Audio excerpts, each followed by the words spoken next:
উন্নত বিশ্বের সঙ্গে তাল মিলিয়ে আধুনিকায়ন করা হচ্ছে ঢাকা দক্ষিণ সিটি কর্পোরেশনের 31টি পার্ক ও খেলার মাঠ। স্থানীয় সরকার মন্ত্রণালয়ের অর্থায়নে প্রায় 200 কোটি টাকা খরচ করে জল সবুজের ঢাকা প্রকল্পের আওতায় এসব পার্ক ও খেলার মাঠ আধুনিকায়ন করা হচ্ছে। এসব পার্ক ও মাঠে রাখা হয়েছে শিশুদের জন্য আলাদা খেলার জায়গা, পায়ে হাঁটার পথ, উন্মুক্ত ব্যায়ামাগার, নামাজের স্থান, খাবারের দোকান ও পাঠাগার। এছাড়া গাছের চারা উৎপাদন ও বিতরণের আধুনিক নার্সারির সুবিধাও অন্তর্ভুক্ত করা হয়েছে পার্কগুলোতে। তাইফুর রহমান তুহিনের প্রতিবেদন।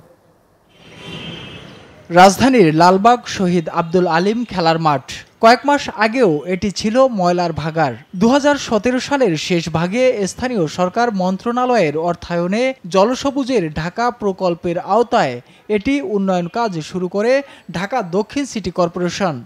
শুধু শহীদ আব্দুল আলিম খেলার মাঠই নয়, এ প্রকল্পের আওতায় ঢাকা দক্ষিণ সিটি কর্পোরেশনের অধীনে থাকা 31টি পার্ক ও খেলার মাঠের মধ্যে 29টির উন্নয়ন কাজ চলমান আছে। পৃথিবীর অন্যতম জনবহুল এই নগরীতে একটুখানি সবুজের ছোঁয়া পেয়ে খুশি স্থানীয় বাসিন্দারা। এখন এই মাঠটা সংস্কার হতে এটার আধুনিক বিশ্বমানের একটা মাঠ হয়েছে। আমার মা বোনরা এখানে হাঁটতে পারে, খুব সুন্দরভাবে হাঁটতে পারে।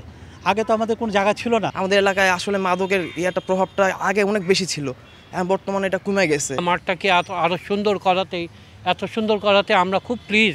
নাগরিক অধিকার শতভাগ নিশ্চিত করার লক্ষ্যে এই পার্ক ও খেলার মাঠ আধুনিকায়ন করা হয়েছে বলে জানালেন এই স্থানীয় জনপ্রতিনিধি। যাতে আমার পুরান ঢাকাবাসী সবুজ আলোর মধ্যে অক্সিজেন নিয়ে বাঁচতে পারে এবং ছোট ছোট শিশুমণিরা যাতে খেলতে পারে তার জন্য কিন্তু উপযুক্ত করেছি। আমি চেষ্টা করেছি আমার ওয়ার্ডে যেই নির্বাচন ইশতেহার দিয়েছি মানুষকে রাখার জন্য।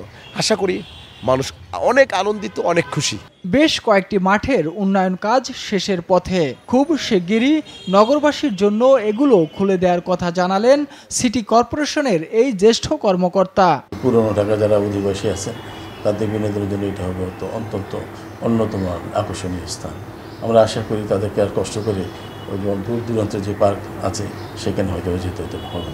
আমাদের বেশিরভাগ মাঠ জুন 30-এর মধ্যে আমরা কয়েকটা মাঠ উদ্বোধন করতে পারবো।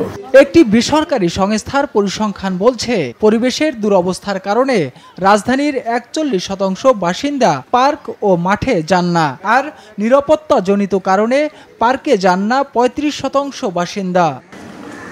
Taifur Rahman Tuhin, SA TV, Dhaka.